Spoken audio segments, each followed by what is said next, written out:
Hello, Jen here, and I have a layout for you guys for the Oh Baby YouTube and Instagram hop. We've got YouTubers and Instagrammers all playing with the baby theme today, so tons and tons of inspiration celebrating our sweet little babies. And yeah, it's going to be a lot of fun. I am at the cottage still, so you will have to excuse any cottagey noises that you hear, but the kids are all occupied and the other adults are all occupied, so I snuck in to do some more voiceovers, but you might hear some splashing and laughing and stuff in the background. But yes, so today's hop is all about our babies, and so I decided to grab a couple of pictures of my nephew. He's only a couple days old here when we went to visit him when he was born, and yeah, they're just super cute. And I had these papers from Pebbles. I got them at Dollar Tree, if you can believe it. I went in, I think it was in May that I finally braved the Dollar Tree throughout this pandemic. I hadn't been in a long time, but I went into Dollar Tree and they had a bunch of American craft papers. So they had some Chamel and they had Pebbles. They had this little collection here from Pebbles, and they had some Jen Hadfield, and so it was really exciting to see all of that, and I was able to pick up some new goodies. I didn't originally pick up this paper, the Pebbles one. I think the line is called Night Night, but as soon as this hop was organized, I ran back and I had my fingers crossed that there was still some left over, and of course there was. So I was able to pick up a couple pieces from the boy side and a couple pieces from the girl side, and yeah, it's just perfect. It was kind of nice to have some new papers to play with, and it's really cute. It's very, very adorable. So I chose some pictures of my sweet little nephew Charlie. He's only a couple days old here. I think this was the first time that they came to our house after he was born, and I thought it would just be really fun to kind of use these papers. They have a bit of a nighttime theme to them, or sleepy theme to them, but I figured that was okay because obviously you can see he's sound asleep in my mom's arms and in Kaylin's arms. But I also, in the cut apart sheet papers, I tried to just pick out the ones that were like, well, you can see their new baby and cute little guy, so it isn't completely about him sleeping.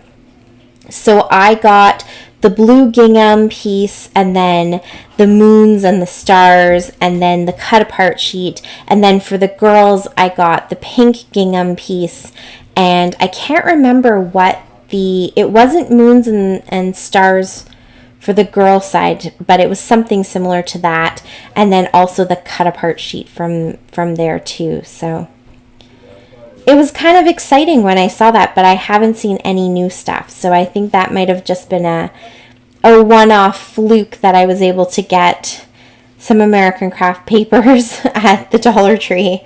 I did a haul for it actually because I was so excited. So you can check that out and see everything that I got. So originally I thought that I would maybe do some kind of grid design. So you saw me kind of placing the pictures and figuring out if I could fit the cards into some sort of pattern or fit them all together kind of like a puzzle. And then I remembered that back in June I was guest designing for the Mini Kit Mondays, and I did a layout. It was inspired by one of the ladies actually in the challenge group. She had posted one of her layouts and it had this really big banner, and I loved how that looked. So for my layout I used some cut apart little 4x3 pieces, the cards, to create my banner for that layout. And I thought maybe I would go ahead and do something similar for this. So here you can see I've got my 3 cards, and it was just a fluke. I didn't intend to kind of cut them out so that 2 of them were on that cream background and 1 was different. Those were just the 3 cards that I liked the best for this layout, but it does work out in the end because here you can see I kind of have the 2 cream cards on the end, and then I can put this other one that's more of a blue background in the middle, so that kind of worked out as a good fluke.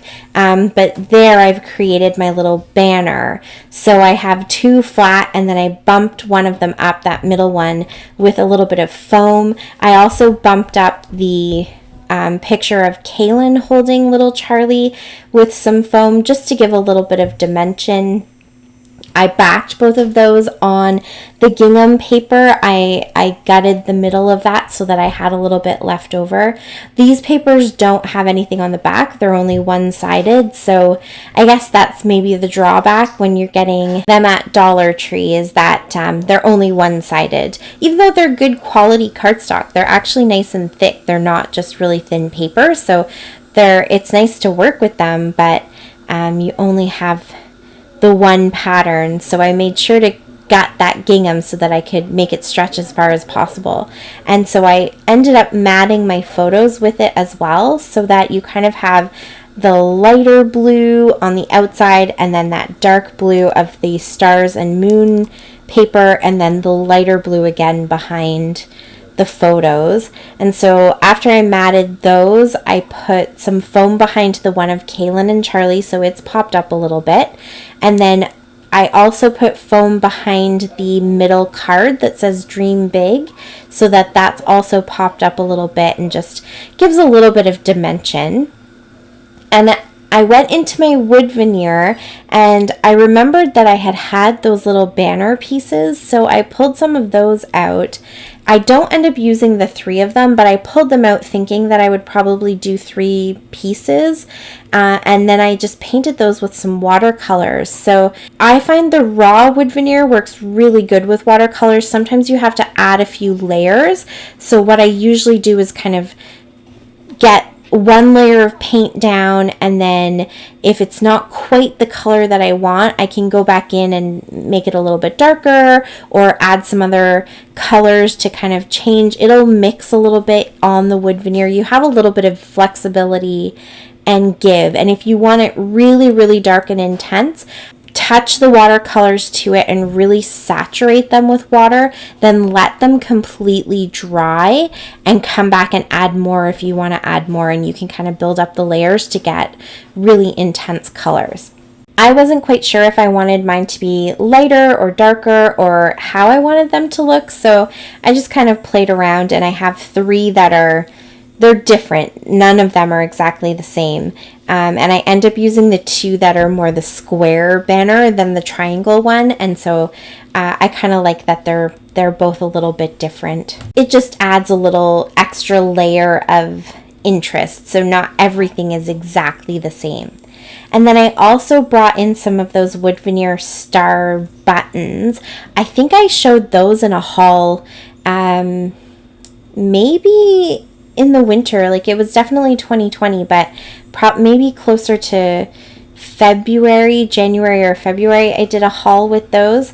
And so they're little buttons with patterns on one side, but on this side they're just the plain wood. And I just left them that way because they have a bit of a coating on them that doesn't allow the watercolors to absorb into the wood. You could probably use acrylic or something like that, but the watercolors don't work very well, so I just left them with the raw wood. But I did decide to put some embroidery floss through them so that there's little bows.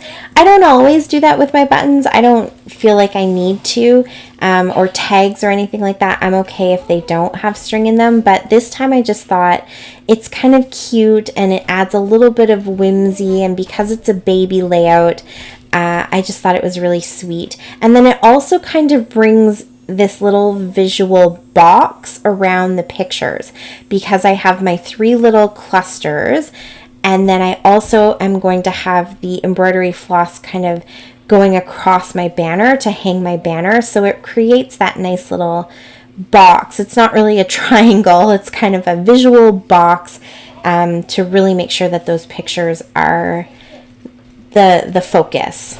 And then I also added a few little flair. I kind of brought in, if you can see in the middle card, the whale's belly is kind of more of an aqua color, and so I brought in 2 flare that have more of that aqua color to them, and then that flare down at the bottom that says you, I actually kind of incorporated that into my title. And I got my title from that Chamel sticker book. So that one's the big American Craft sticker book, and it's the Glitter Girl one. And so I just found a little blue label that said hello, and so I stuck that in with the flare, and my title says hello you. And then I also added some stickers, little gold stars from that same sticker book, as well as a little label where I can put some journaling. So my clusters are really very simple, but I kind of like that because the photos are a little bit busy and the banner is a little bit busy. It's not super busy, but because there's words and you actually want to take the time to kind of read what each of those little cards says, it's busy enough that I didn't want a ton of extra embellishment kind of clogging everything up and making it hard for you to focus on those pictures. So other than my clusters, I have just my banner here with some more embroidery floss kind of hanging it up, and I just made it kind of loopy and pretty and whimsical. And then I added 2 little stars. They're acrylic and they have a little bit of dimension to them, so they're thicker than an enamel dot, but they're adhesive on the back. I think I actually got them in a pocket letter from somebody, and I only have the 2 of them, so I thought that those would be a perfect place, or this would be a perfect place to use them as kind of the little pins or tacks that are holding up the banner. So you can see right there how cute those are, and I just looped the embroidery floss around it, and I added a couple of little stickers to that banner along with my wood veneer just to kind of fill it in and make it look a little bit more full and like a real banner might look. And then down at the bottom, I also added that little paper clip, little light blue paper clip that's kind of pointing to the title. And then I'll do a little bit of journaling and just add the date onto the little label that I have there too. And I actually popped that up with a little bit of foam as well, just so it was the same level as the picture of Kaylin. And then of course, to finish everything off, I'm adding my little touches of mist. There wasn't really a lot of space for me to splatter, so I'm kind of cheating a little bit and touching the nozzle to, or the end of the nozzle to the paper to get the splatters exactly where I want them. But I decided to go with some dark blue ones, and that is some mist from Recollections, and then a little bit of the Heidi Swap Color Shine just to add a little bit of gold because I have those gold stars. And that is it. That is my layout for this hop. It's so sweet. I absolutely love doing baby layouts. Definitely check out all of the links down below so you can keep hopping through all day long and check out all of the inspiration that everyone is bringing to you. And thank you so much for watching. I really appreciate it. Until next time, happy scrapping. Stay safe. Bye.